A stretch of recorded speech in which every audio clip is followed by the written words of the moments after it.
All right. So welcome, everybody. We appreciate having you here today, especially given that we don't have the best of travelling weather outside. So thank you for making it here. Just quickly wanted to thank our hosts at Capital Factory. They've been, as always, great at getting everything prepared, so thank you. Also want to thank our great partners at Austin Tech Alliance. This is one of a number of events that we've held with them in the past. We love working with them, and you're going to hear from somebody from ATA a little bit later on. My name's Chris Laing. I am the Executive Director of Capital City Innovation. Capital City Innovation is the non-profit organization that was created by the University of Texas at Austin, by Seton Healthcare, by Central Health, by Opportunity Austin, and the Downtown Austin Alliance.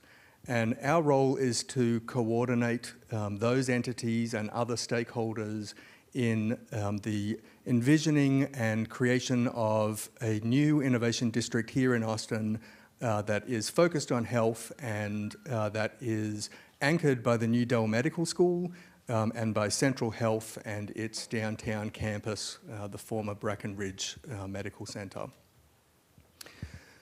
Austin's Health Innovation District is going to be a place where innovators come to leverage our region's substantial existing strengths in technology, in engineering, and in data analytics, and also to find intersections with emerging capabilities in health and community vitality. It's going to be a place where we are rethinking how Austin and its community gets healthy and how it stays healthy. Our stakeholders and we believe that the big social challenges that are out there today, including health and how to result in better health outcomes, are not going to be met by any individuals or by any single organizations. They're going to require collaboration. They're going to require collaboration among universities, among startup companies, community organizations, and of course corporations. And so we're very pleased to have Johnson & Johnson here this evening and this event where we're going to have a discussion around how a lot of these entities are collaborating in Johnson & Johnson's framework. I think most of you have probably heard of JLabs before. JLabs is Johnson & Johnson's really global life sciences incubator. I think they have, about 11 or 12 sites now around the world, including one right here in Texas, at Texas Medical Center.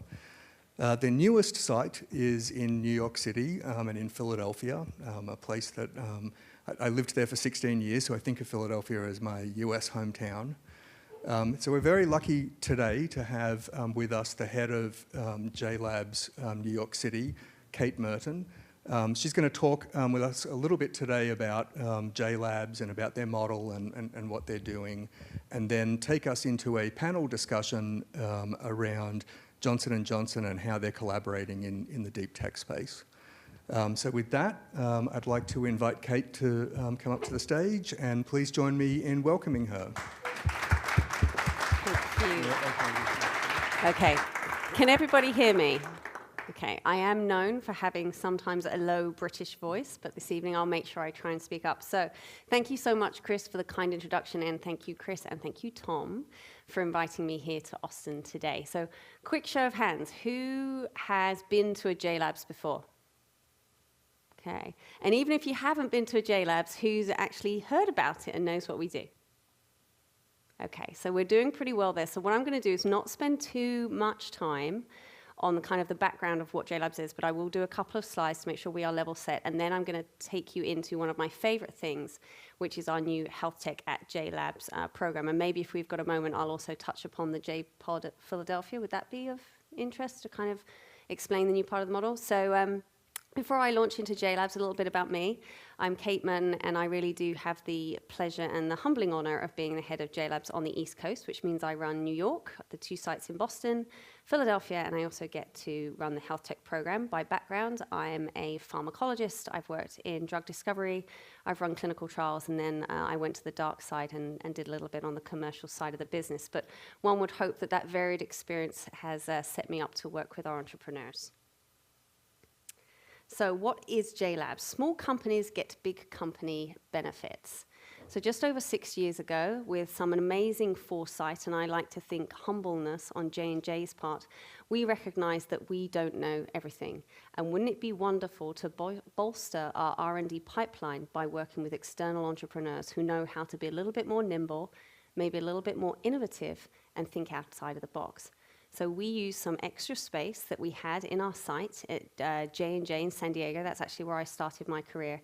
And we opened up that space to our entrepreneurs and let them come in at a very low cost, use our facilities, use our very large infrastructure of Johnson & Johnson, and concentrate on what they do best, which is the science, and drive that science to see if we can actually deliver products to patients.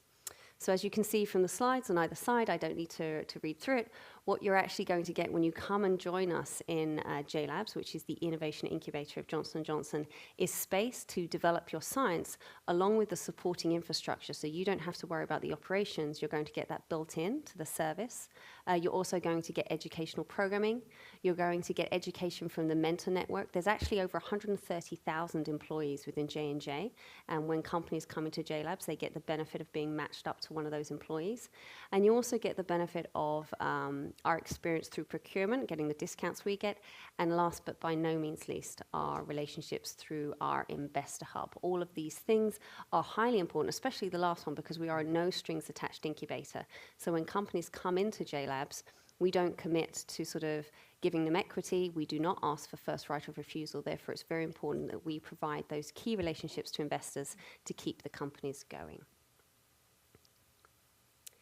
So sometimes we get asked, well, JLabs, that's the no strings attached incubator of J&J, but how does that fit in that very large company, which is over 120 years old, and as I said, has got 130,000 employees? So JLabs is actually part of Johnson & Johnson Innovation, to which there are 4 parts, as you can see on the slide. I just mentioned we are the life science incubator, but we work highly collaboratively with our innovation centers, of which there are 4 in the world. That would be Boston, San Francisco, my hometown of London, and also Shanghai. We work with JJDC, which is our venture capital group, and we also work with Janssen Business Development. So these 4 parts come together to be Johnson & Johnson Innovation, where we try to source near-term and long-term opportunities for our innovation pipeline. Hopefully you can see the map there. The reason we put this up is to kind of explain the breadth of our impact. I just explained that there are 4 innovation centers, and we have our soon-to-be 11 JLabs sites kind of wrapped around those. As I mentioned, we started off in San Diego just over 6 years ago. That is our flagship site, and it was a wonderful experiment for Johnson & Johnson. We realized that it was so successful that we decided to spread our offering. And we have gone up to San Francisco, where we have a site there and also a partner site. We're in Toronto. That was our first site outside of North America. We have Houston down here, which is run by Tom Luby. Has everyone met Tom? There he is. He's at the front.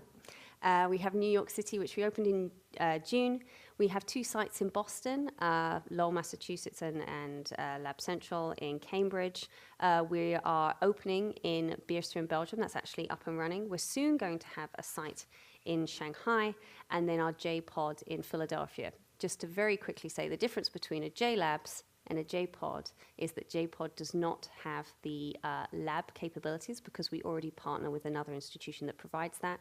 Rather, the J-Pod just brings the programming, mentoring, and investor relationships, which I'm about to describe. Any question about because it's a relatively small audience, I'm very happy to take questions as we go along. Don't want there to be any misunderstandings.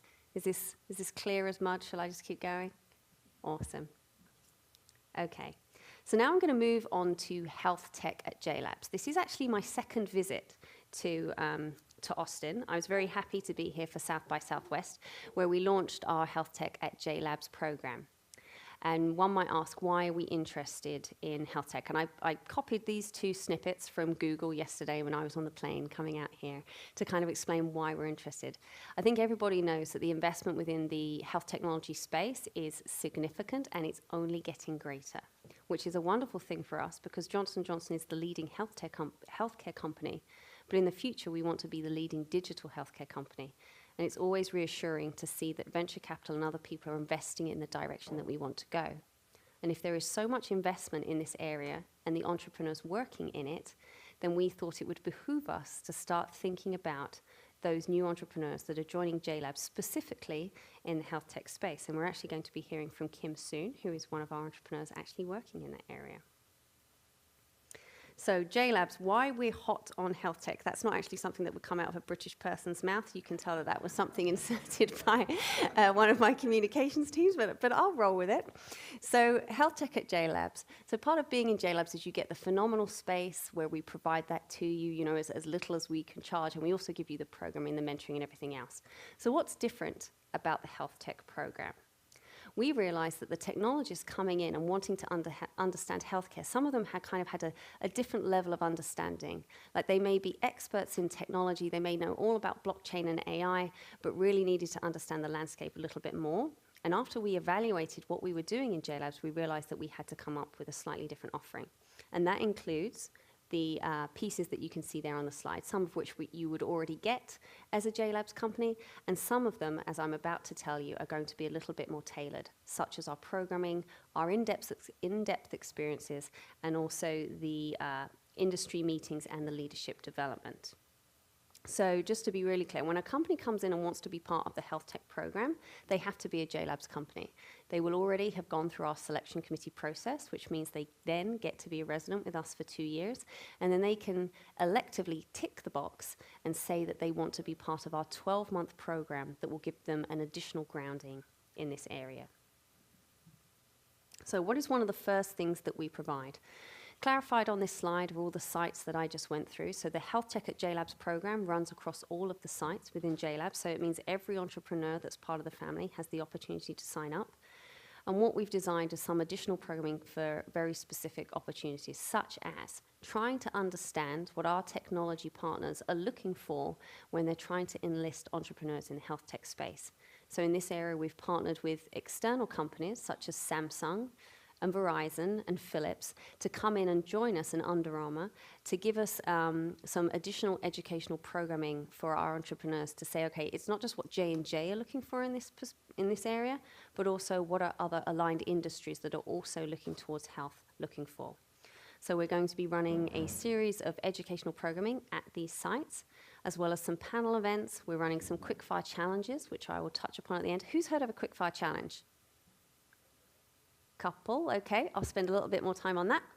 And then we're also going to be running some Meet with Health Tech partnerships. So this is kind of augmenting our already, what I would like to think is strong programming series within JLabs. So we already do programming in JLabs, and we're kind of beefing that up a little bit for health tech. But one of the key differences for the Health Tech at JLabs program is our experiences. And I'm about to give you an example of one that we're going to be running next week. So when the technologists come in, let's say perhaps they need to understand the landscape a little bit more. J&J, just by the fact that we work in healthcare, we seem to know what we're doing, hopefully, right? And sometimes we assume that the knowledge that we have, everybody else already has. And when we did a quick canvas of our entrepreneurs and we said, hey, do you understand what it means to go out and meet with a payer and talk about funding? Do you understand what it means about learning about the clinical trial process? It kind of amazed us a little bit that this was sort of basic education which wasn't automatically known by the entrepreneur, but it was something that we could offer up. And this is what we decided to do with our experiences. So if anyone has had the pleasure of doing one of those executive MBA programs like me, and you get to like travel around the world and like interfere in different things, we thought we'd try and give them the same experience. So we're going to be taking those companies that sign up for Health Tech at JLabs, and we're going to be taking them out to various parts globally of our business. And we're going to immerse them for a whole day and give them an experience of what it means to be part of J&J, how we think about different programs, and then we're going to invite them in and ask them to help disrupt us, which sounds kind of interesting for one of the world's oldest and largest healthcare companies. But we truly believe that if we're going to benefit from working with these entrepreneurs, we kind of have to invite them into our home and ask them to work with us. So each experience in different topics such as design thinking, clinical trial innovation, maybe even heading out to the baby center to see what they're doing there. That will include education around the landscape. We'll ask for their experience in that area, and then we're going to ask for them to be co-creating with us in a workshop. And so one of the ones that the first one that we're running is actually going to be in Beerse in Belgium. So Johnson & Johnson has a big research site out in Beerse. It's just outside of Antwerp. And our clinical trial innovation team is largely based there. And we thought it would be great for our technologists that say normally work in the areas of artificial intelligence and blockchain and other great buzzwords like that.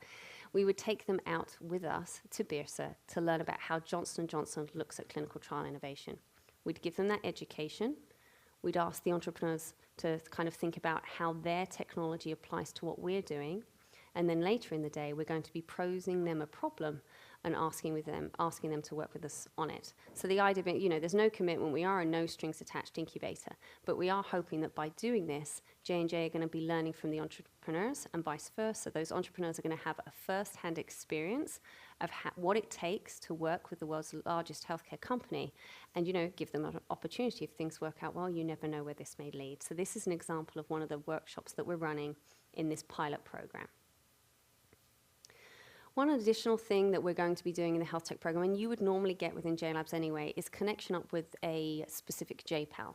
So as you may already know, every CEO entrepreneur that comes into JLabs gets to tell us what they think their greatest need is. Maybe they've already nailed the science. Maybe they know all about artificial intelligence, but there's another area of healthcare that they don't understand. And they'd like us to provide a senior leader within our company to help them understand that.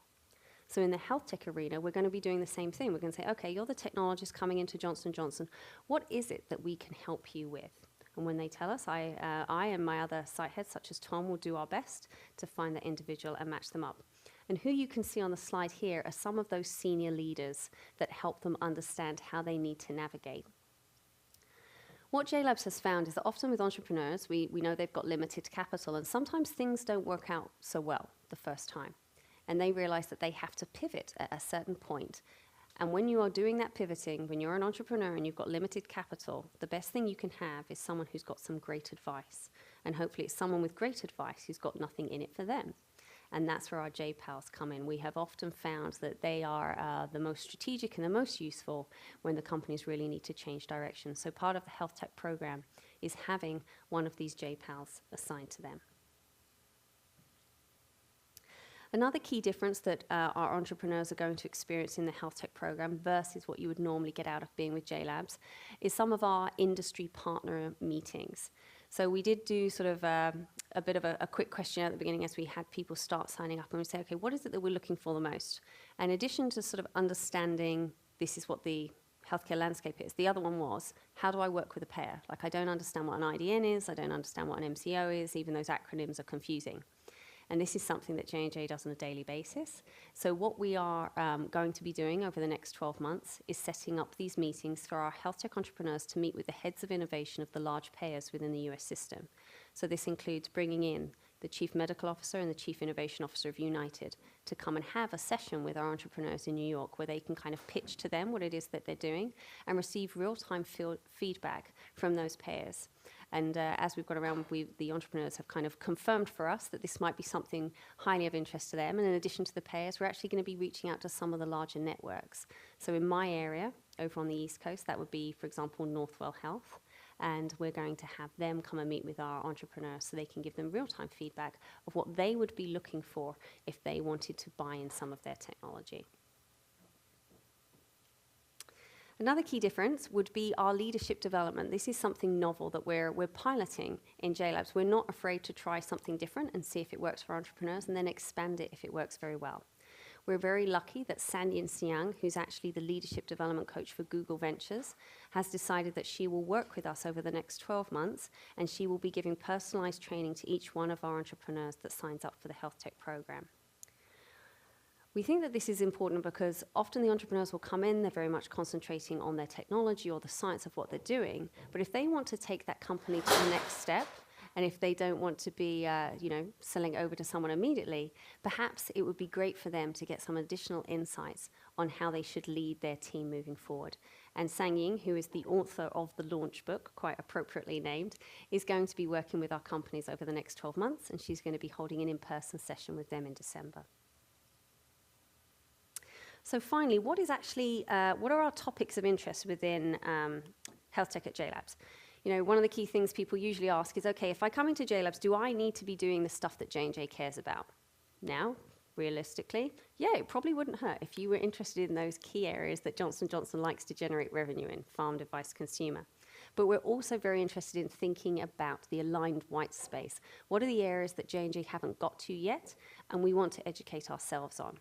So this is our pilot year for health tech at JLabs. We can't do everything at once, and not wanting to boil the ocean, we decided to pick 5 key areas that we wanted to start with. And not only are we looking to our entrepreneurs who are already within JLabs to kind of offer us up technology and education in these 5 areas, we're actually looking for additional companies to come in and join JLabs specifically aligned to these 5. And to support that, we've actually started our quickfire challenges. So first I'll run through the 5 areas, and then I'll touch upon what a quickfire challenge is for those who are not familiar with the wonderful opportunity. So the 5 areas that we have picked to concentrate upon in health tech at JLabs are mobile wellness management, engagement with the patient consumer, and I always think when I present this slide I need to learn how to spell because it's actually consumer and not consume. We're also looking at disease interception and prevention, which is a key area for Johnson & Johnson. Smart devices for therapy delivery, and the late-breaking area of healthy aging. We did actually start out this pilot with 4 areas, and after much interest both inside and external to the company, we've added in healthy aging. Now, I mentioned that for each one of these, there's going to be a quickfire challenge to support it, and I'm happy to say that mobile wellness management, we've already conducted our quickfire challenge, and the winner was FibriCheck. A quickfire challenge is where we put out, essentially it's a competition. We say that we are looking for the best and the brightest and the most awesome ideas on a particular topic. And we kind of put out an RFP, a request for proposal in a particular area. So in the case of health tech, we're going to run in series a number of competitions where, for example, we will say, we want the best idea for those working in disease interception and prevention. And we've actually just launched this QFC, and we have specified that we're looking for the best and the brightest to provide us technology, health technology, for the first 1,000 days. The first 1,000 days is a woman going during pregnancy, and then the 2 years after that. So we've kind of tailored our disease interception and prevention QFC to the area of baby, which you all know is a key area for Johnson & Johnson. So that one is running right now, and then after that we'll be moving on to the other areas, and we're very much looking forward to collaborating external to the company and potentially finding other people that want to work with us on these areas. And by doing that, each quickfire challenge winner will win space at JLabs for a year, both a wet bench and a dry desk, and potentially prize money. If anybody wants more information about those QFCs, please do come see me or come see Tom. I'm sure he's got a wealth of information that he can share with you. So those are kind of the 5 areas that we're very much interested in looking into as kind of like buckets. And one other thing I'll add that isn't on the slide is that this Health Tech at JLabs program is a wonderful opportunity for us as a company to continue to learn. Just like we started JLabs because we were humble enough to know we didn't know everything and we wanted to learn from outsiders, now we're in the health tech space. We know that we've got to be the smartest in AI, blockchain, IoT, VAMA, big data, every buzzword you can think of that is currently getting funding, we need to know more about it. So as we're running this health tech program, we're not just giving them education on the healthcare landscape, we're actually going to be giving them education on those key areas. So that was kind of what I wanted to share with you today, a little bit about the JLabs model, and then also what we're trying to do with this health tech pilot. So before we move on to our panel, I'm very excited to introduce the other 3 female panelists. Were there any questions around JLabs or our health tech program? Oh, one? Yep. Thank you for being here and explaining that. I really appreciate it. So you're here in Austin, I'm curious, broadly speaking, what we do as the Austin sort of health tech community do to help you be more successful? Because I heard a lot about Austin and New York, and I guess we're getting at there's some applications Right. Or specifically what folks do for you. So I'm here today with Tom, who runs Houston, and some of the Houston companies, as you'll be hearing from Kim, are actually part of the health tech program. So we're very interested to know if there are companies from this area that want to be joining us at JLabs. And then we're also very interested to know that maybe if you don't want to head to Houston, what it is that you're doing here, because we'd like to learn from you. And maybe we need to be bringing, and I don't want to speak for Tom, but maybe we should be bringing some of our partnering and our programming out here to the Austin area. I'm not sure, Tom, if you wanted to comment on any of that. Okay, that was good. So I know from my perspective, when I came out here for South by Southwest, I will admit it was the first time I'd ever made it to Austin. I was incredibly impressed by the amount of innovation that was going on. It kind of opened up my eyes, and I know there's a lot of work going on. So I hope to be coming back here more. And if there are suggestions from the community here of things that we need to be bringing to you from an education perspective or things that we can learn from you, I'd be very happy to hear them. Thanks. Anything else? Okay. If that is all, then I would very much like to invite the panelists up to the stage. Kim, Lindsay, and Sarah. And I'm also going to get to sit down. This is excellent. Does everybody need the microphone? So you've all just heard who I am. You don't need to hear my British accent anymore for the next 5 minutes. So I'd like to run down the line and ask each of you to introduce yourselves and what it is that you do on a day-to-day basis. And then we're going to get to our interesting topic of health tech. Great. Good evening, everyone. My name is Lindsay Dills. I work at Baby Center, which is a fully owned Johnson & Johnson company. Do we have any Baby Center parents out there by show of hands? Okay. Thanks, Kate. So we are a technology company under J&J who serves pregnant women and new parents globally. We reach over 55 million unique parents a month. And I do 3 things at Baby Center that I wanted to share today that I think could be relevant to this conversation. The first is I create consumer experiences and business models focused in the maternal health space. The second is I run our corporate social responsibility programs, which are called Mission Motherhood, focused on delivering health information through mobile devices to families in low-resource settings around the world. And finally, I run a program called the Digital Knowledge Transfer Program, in which we bring consumer marketers into Baby Center to increase their digital knowledge and expertise. It's customary at Baby Center, every time you present, you have to give a fun fact. So I hope that's okay. Please go ahead. So I am very new to Texas. I moved here 3 months ago from San Francisco, but my heart is in Pittsburgh, Pennsylvania, my hometown. Go Steelers. So Kim, over to you. So are we, what are we doing here? Okay. Is your thing, let me see. Yeah, turn it on. All right. I didn't know if we were, yeah, I could turn it on. There we go. Okay. Can everyone hear me? First of all, glad to be back in Austin. I used to live here. It's my favorite city, one of my favorite cities, right up at the top. So I'm CEO of Serenity, and we provide a connected virtual health platform that enables clinicians to monitor patients remotely for progress and adherence for treatments and therapies. I'm also a JLabs company, and I'll talk a little bit about that experience. I'm Sarah Brand. I'm the founding general partner of a venture capital fund based in Austin called True Wealth Ventures. We're a $20 million fund. We're investing in the early stage, primarily taking lead positions at the seed stage in companies that are women-led. And our definition of women-led means at least one woman of significant decision-making influence or authorities on that founding early stage executive team. And we're investing in the markets of sustainable consumer and consumer health as a financial thesis, that when there are more women in leadership positions at companies, they do significantly better financially. And then in these markets which we're investing, women are making the vast majority of purchase decisions. In the case of healthcare, they're making 80% of all healthcare decisions. So we think gender diverse teams will have a competitive edge in understanding those customer and market needs a little bit better, so they can design products to meet the needs more effectively and go to market and service those customers more efficiently.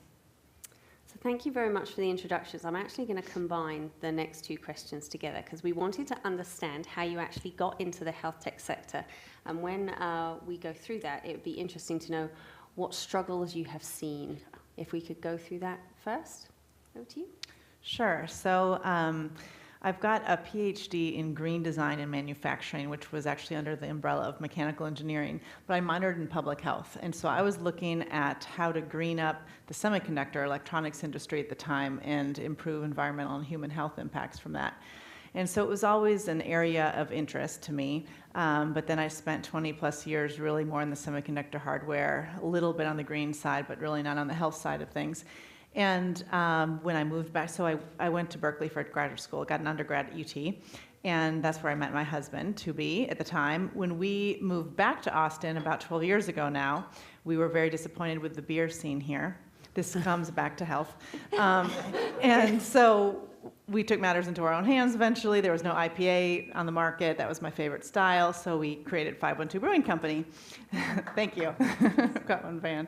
And so it's really been as green and healthy as a brewery can be is our mission. We're using all organic grains. We're giving all the spent grain to local organic farmers. We're using all reusable packaging, so it's 100% kegs and draft. And so that got me integrated into a different part of the innovation ecosystem, which was more around food and drinks and health and wellness, with Whole Foods headquartered here and H-E-B just down the street, and then with the new Dell Medical School moving in and being very community, public health focused, healthcare versus sick care. And so I realized there was a gap in what the venture capital community was investing in locally in Austin, really across Texas.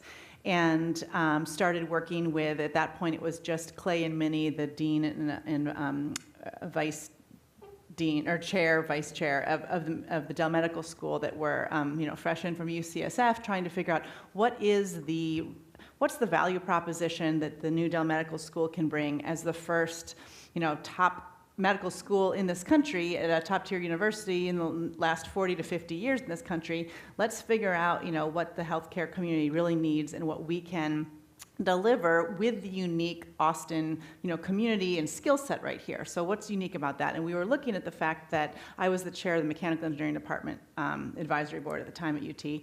And so we were brainstorming on really leveraging all the semiconductor and hardware knowledge and material science, advanced design, manufacturing kind of knowledge in the Austin community.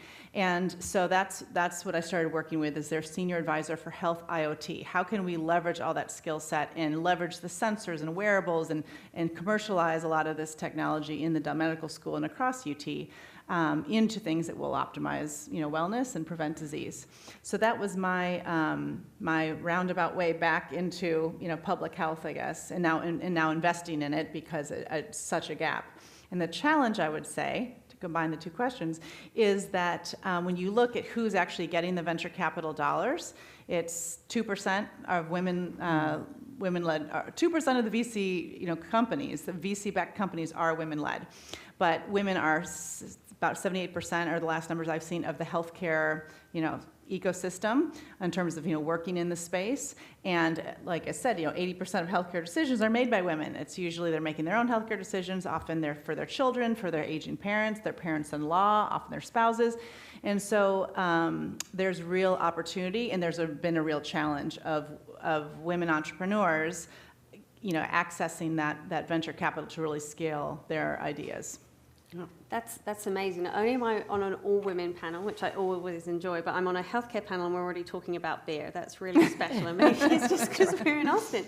So Kim, over to you. How did you get into health tech and the struggles? And let's not just limit it to struggles. Yeah. If you want to come up with something very positive, that would be nice too. So I'm a fixer and a builder. That's kind of what I do, when I worked in corporate America or one of the 4 companies that I've started. My first company was started and sold here in Austin. Healthcare, Serenity is my first healthcare venture. And I have to admit, I'm a reluctant healthcare entrepreneur. At least initially I was reluctant. I had a situation where a loved one became suddenly and gravely ill. My background is software. Availability software and high-performance software to make sure that data centers are up and running and performing well. And suddenly my mother became ill, and she went from seeing her primary care doctor every blue moon to 12 doctors. And at that time, I was president of a cybersecurity company. So being the problem solver, fixer, builder I am, I wanted to just really work with the 12 doctors. We need to get to the quick here. What's going on with my mom? And they couldn't really, and Jeanette and I were talking earlier about this, nobody could really tell me at any given time. So I'm a data person. So I went home and wrote an app. And I called a consult with the 12 doctors. 8 of them showed up, and I said, download this, because this is how we're going to be communicating on what the status of my mother is. Because really, at the end of the day, there are only 3 states she can be in. Either she's getting worse, she's getting better, or she's stable. And this app will tell us that. And that really is the genesis of the application that we have. So I used this app. And then after my mother passed away, I archived it and went back to my life. And people kept asking me, well, I'm sick. What about that app you built for your mother? Or my spouse is sick, or my parents are sick, or my child is sick. And I really resisted initially, because I had spent more time in ICUs and ambulances and hospitals than anybody should spend in a lifetime. And I in my opinion, I felt, if I get sick, just let me die at home. I don't even want to deal with that anymore. And at some point, I just had to really give into it, because the way I was raised, people become entrepreneurs for various reasons. For me, it's a deep sense of service, and I just knew what I had to do. So I contacted my board and told them I need to transition out, and I started the company. And that was my entree into healthcare. So I went from a reluctant entrepreneur to a healthcare advocacy, because that's what it's all about. And that's really why I became a JLabs resident, because I wanted to align myself with a company who was philosophically in line with my thinking, which is technology, medicines, and therapies are to make the lives, to help people live better lives, and that's what it's really about. And I knew Johnson & Johnson thought that, and that was just the right partner for me. Well, we're very pleased to have you. Thank you.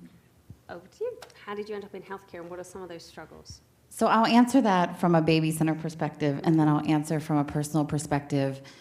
So Baby Center, I would say, has been a health technology company really since we started in 1997, in the sense that we deliver health information to pregnant women and new parents. And I think with the maternal health crisis, which many of you are probably familiar with in the US, our vision at Baby Center is a world of healthy pregnancies, thriving parents, and confident children, or confident parents and thriving children. And so we really feel like we need to live into that vision in every sense of the word. And in the US, for the maternal mortality rate to have doubled since 2000 is unacceptable. And the fact that Baby Center has by far the greatest reach with this audience gives us an enormous platform to make a difference in the maternal health space. And so we've been on a journey at Baby Center for more than 4 years, working with, I think Chris said it in the introduction, I couldn't agree more, partnerships with health systems, payers, et cetera, to really leverage our tremendous reach and engagement with this audience to help influence behavior change and change that trajectory in the US, which again is unacceptable. So I know we'll talk more about that as the panel continues. For me personally, I've been at Baby Center for 4 years. I basically wrote a job description for the company that I thought a position that I thought the company should have that didn't have. So I always, when I'm talking to people who want to get into a certain field or get a certain job, don't be afraid to write that job description. We do amazing work around the world. I mentioned the corporate social responsibility programs that I manage, where there's more access to mobile devices than there is clean water in many underserved areas. So we leverage that insight starting in 2011. It's more true now than it was even in 2011 when we started. and we deliver audio and voice messaging messages to expecting and new parents, which we've seen make a positive impact and behavior change in those communities, which is really amazing. So I worked with the COO, wrote the job description, and luckily got the job 4 years ago, and I've never looked back.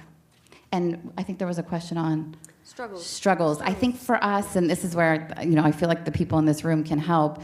For Baby Center, our value proposition is clear in terms of how we can leverage our reach and engagement to serve this audience to improve maternal health. I think for us, the business model has been a bit of a challenge.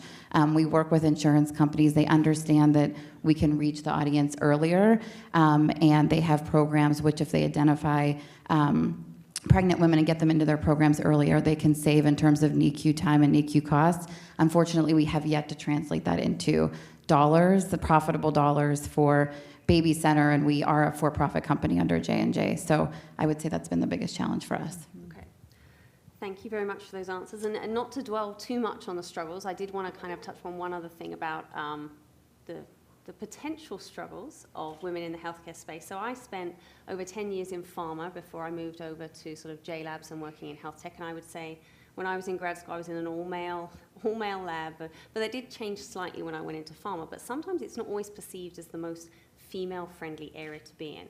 So I'm very keen to understand from your perspective, moving into health tech, do you think that health tech is a more female-friendly area than pharma and device?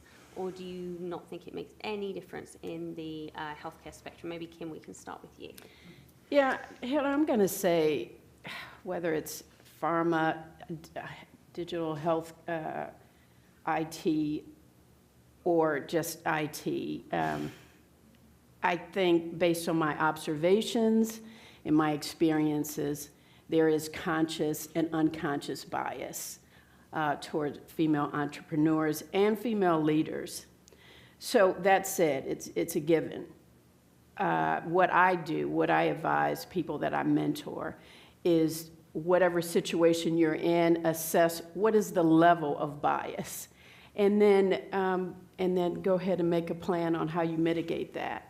Because you have stuff to do. And, I had the unfortunate situation of having a father who was very ill, and when I was a teenager.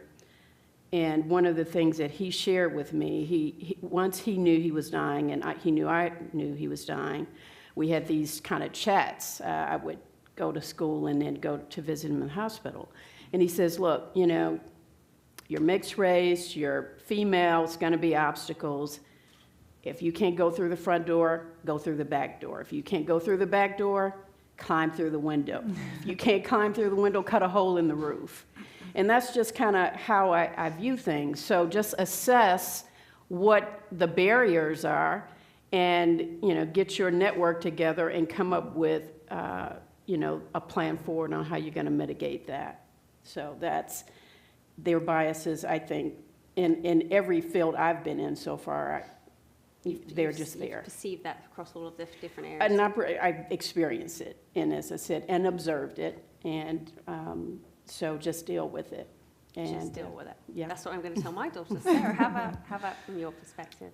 I can't answer the specific question of like the biomedical device pharma versus health tech, but my background has been so male-dominated in mechanical engineering and beer and venture capital that I don't, to me, health tech's great, compared to some of the other fields I've been in. And I think coming from the perspective of being involved at UT Austin's College of Engineering to try to attract more women into to the whole college, but also to the mechanical engineering department and also at UC Berkeley. And those two public schools, along with a couple others, tie in the top 3 every year or so for awarding the most engineering degrees to women. Public universities, top public universities that do. And the way we've found to attract more women into the schools is to show them the positive impacts of what they can do with their engineering degrees, which tend to be in improving environmental and human health. And so from an investor perspective, I look at the fact that there's actually more women-led deals in this space than others because they're naturally attracted to improving, human health. So in the venture capital world, at least, there's more women-led teams in this space than others. I want to come back to that in just 1 minute, but Lindsay, if you could answer the same question. Sure. So before I started working at Baby Center, I was a sales rep calling on heart surgeons, neurosurgeons, and orthospine surgeons. And 90% of the reps that I would see in the OR were definitely male. And I think the software, when I look at technology, even at Baby Center, where we definitely attract more women than an average technology company, given the topic is pregnancy and parenting, I still see software engineering dominated by men. So I think we have a lot of work to do specifically in that function and when it comes to technology leadership. Thanks so much for the honest answers, and I'd like to open it up at the end to some questions from the audience in the area if anyone's interested. But I did want to go back to talk about True Wealth Ventures, and I'm not sure if everybody knows that almost $20 million, right, it was raised in February. And I know that you've invested in a couple of companies here and one of the JLabs companies in San Diego. Yep. So I wondered if you could share with the audience some of the key things that you look for from your perspective when you're looking to invest in some of those companies. Sure. So I touched on the women-led part, and then the sustainable consumer and consumer health. So companies, technologies that are improving environmental or human health with a consumer pull-through or influence or patient influence. So we're looking again at, 80% of healthcare decisions are made by women. So when that woman consumer or patient really influences whether that technology or product gets adopted, we're looking for that, competitive advantage that gender diverse teams have. And I'd say the third real filter we look for is whether we see a potential acquisition exit within a 3 to 5-ish year kind of time frame for 100 million-ish plus, valuation. And so we're actually, I think, pretty unique in that way. We talk very, much up front with the entrepreneurs before we invest about what their, timeline is, what their exit strategies are, and making sure they're aligned with that type of valuation, range and time frame, and that they've identified those potential partners already and have a plan for developing the necessary relationships and really building the value for what those potential acquirers are going to value. And so in the company that we invest in JLabs San Diego, Dermala's case, it's really convenient for them to be getting that kind of feedback all the time of what's valuable to J&J. Thanks so much for the answer. So continuing the idea of what's valuable to J&J, I wanted to come over to Lindsay, who actually beats me in the stakes of how long you've been with the company. I've only done 13. I think you've done 15. And now that you're in Baby Center, I wanted to get a little bit more information on, from a health tech perspective, what is it that Baby Center particularly values, and what are you looking into from that part of the company? I think that when I think about Baby Center adding value to the J&J enterprise and vice versa, I think for the first time ever, we actually have an enterprise R&D product and development team that we actually leverage to partner with other J&J organizations that have like-minded goals. So there's an initiative in J&J World Without Disease, the first 1,000 Days initiative. I just got an email this morning. I was telling Kate about an organization within J&J looking to partner with Baby Center to help with food allergies for children 0 to 12 months. So I think previously at J&J, what I'm excited about and what I've seen in my past 4 years is more. Baby Center was typically, when I came in, it's like a little hidden gem or a secret gem within J&J because we are technically the only technology company.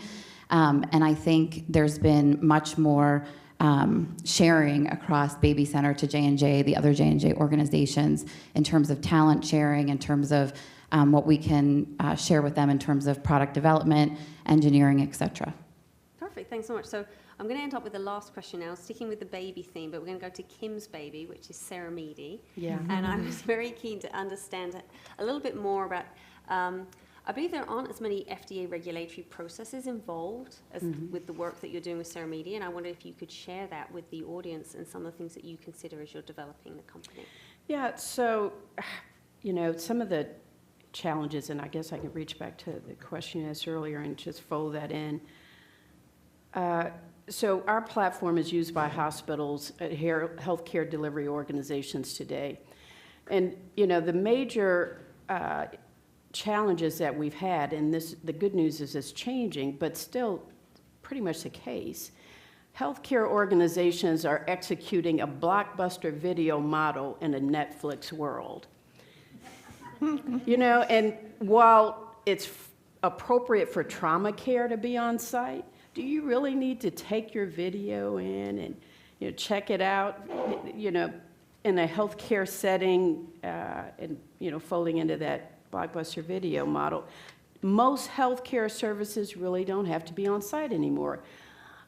They can really deliver more virtual, they can incorporate virtual models.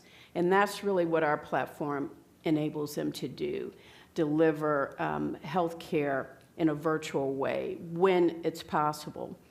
And so for that, today we allow patients to have virtual visits and send their information, report symptoms and vitals and necessary information to make sure that they're on track. Because again, we want to know if they're getting better, getting worse, or stable. So we've really kind of pushed right up to that line of not having to deal with the FDA on purpose. Because in the past, the FDA really didn't know what to do with companies like us. They just really were not, their model was not conducive to really moving us forward. It was more expensive and had more hindrance. I think that's changing. And for the first time, actually, we're considering adding an FDA component to our platform to really allow us to go where we want to go into deep, rich diagnostics. And I think you know, that will actually open up some doors, because also with healthcare organizations, they're very conservative. They're, you know, very risk averse. So having that additional FDA kind of approval gives you some additional gravitas and additional merit to say, okay, this has actually been run through some kind of rigor. There's been clinical trials or a specific vetting that's been done that kind of separates you from, you know, the million other apps that are out there, even though they don't do what you do like you do it, but the FDA, I think, can be a nice path. And we're seeing that come to pass with things like the digital therapeutics, which J&J is getting into, and other companies where you're actually incorporating a mobile device into a therapy to help a patient advance through this therapy. And it's commonly used today for opioid addiction, for schizophrenia, but we're also exploring how we can use it in oncology and some other areas. So I do think my recommendation of having been doing this, and I feel like forever, 4 years is dog years, it's lifetime in healthcare, for us, for digital anyway. I do think I would start toe dip without the FDA and just really see if making an assessment if this will really allow you to take your company where you want it to go, and does it also help you achieve some of the goals that you want in helping people live a better life.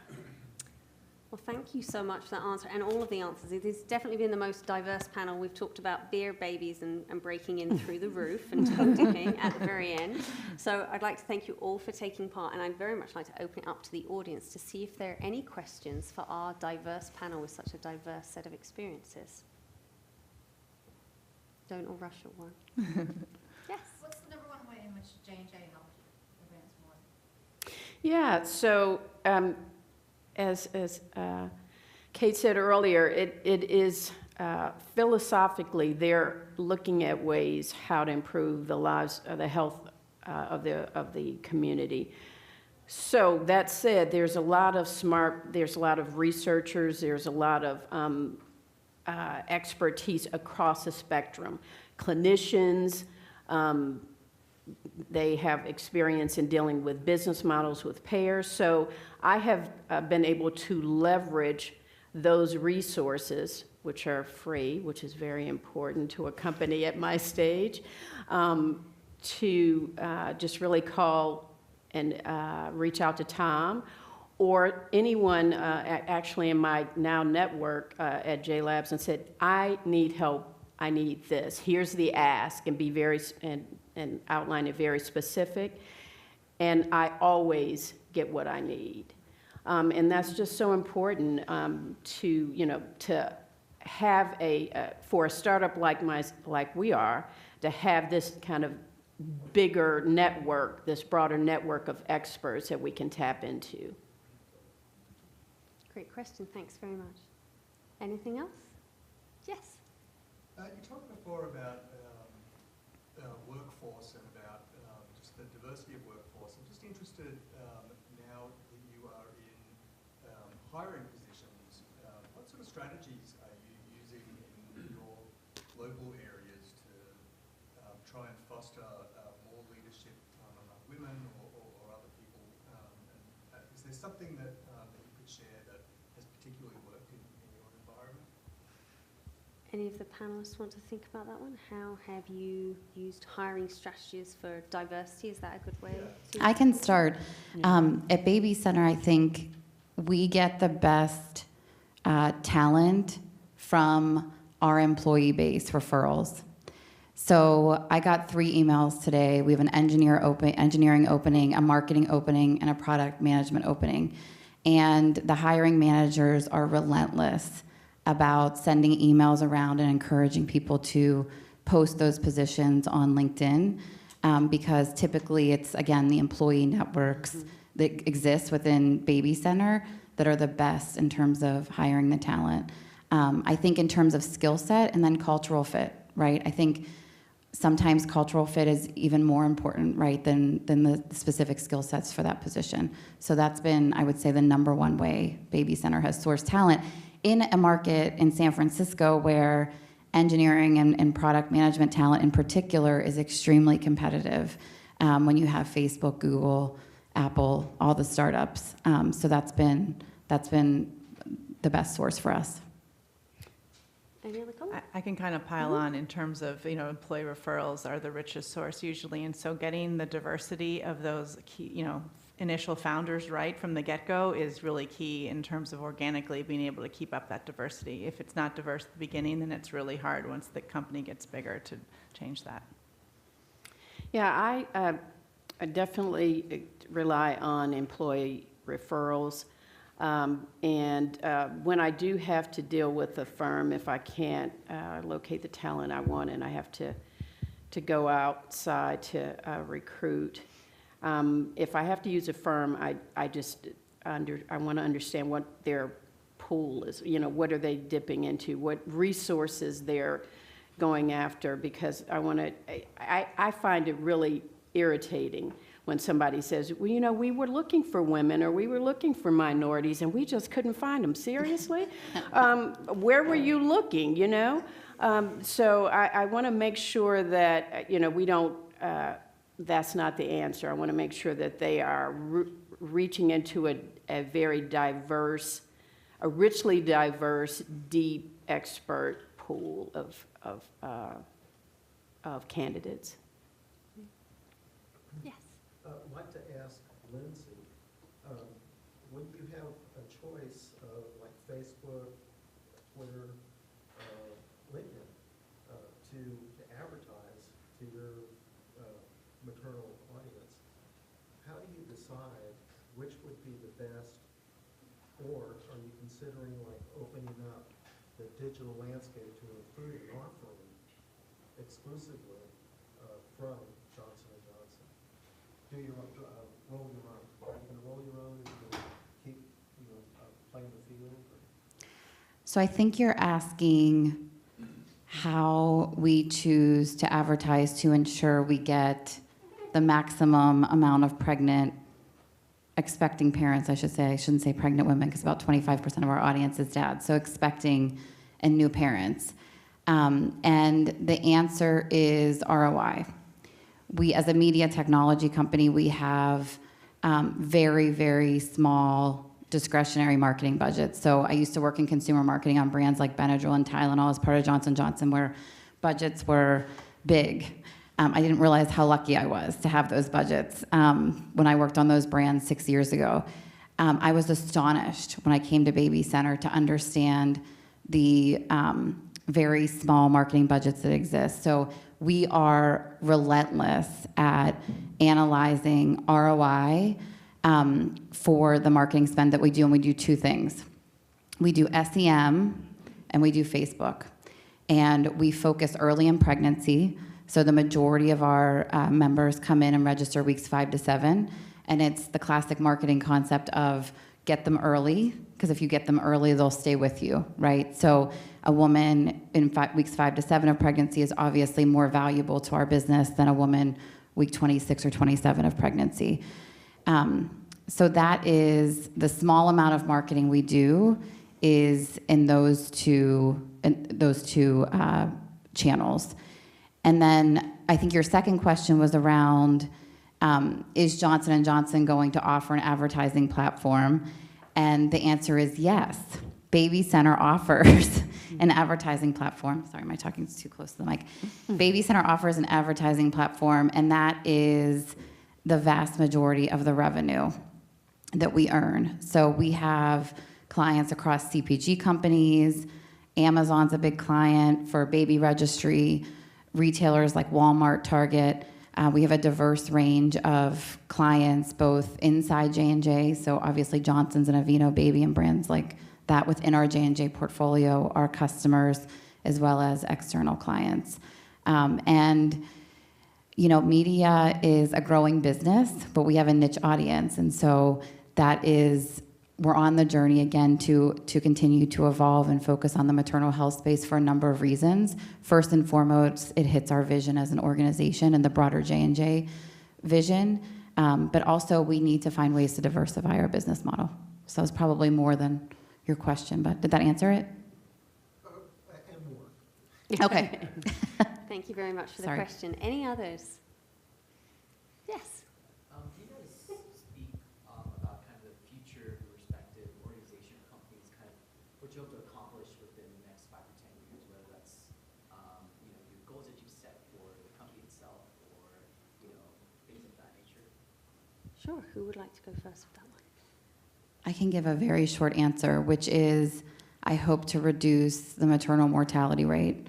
So ideally, we would cut it in half over the next 5 years. And I have to say, because we're a P&L company, obviously, I hope that our revenue grows. But first and foremost, I hope we do it by reducing the maternal mortality rate, because that's extremely important to us as an organization. Kim, Sarah, maybe. Yeah, so for us, again, so first of all, our main mission is to make sure that healthcare is accessible to a broader audience anytime, anywhere. So that's one. Two, I believe, I started in this because during being the healthcare proxy for my mom, I saw a lot of situations where people were struggling to manage their care, them and their families. And unfortunately, there were situations where people, the mortality existed where it didn't have to.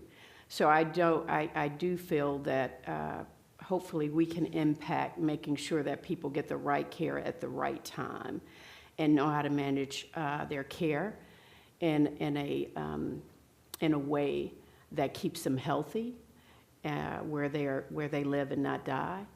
And also they are empowered to work with their clinical teams in a way that keeps them healthy where they live and not die. And we're a 10-year standard venture capital fund, so we'll be investing in about 12 companies, and exiting those companies, as many as we can, you know, with wild successes, so we can create more role models of great women entrepreneurs that have, you know, done great things and scaled it into the world, and then beyond to Fund 2 and maybe even Fund 3, depending on if you're talking 5 or 10 years. Thank you. Any last question before we can all retreat to the alcohol over? thank you so much for your attention. I've really enjoyed the discussion, and thank you for bearing with us. It's been a pleasure. Thanks.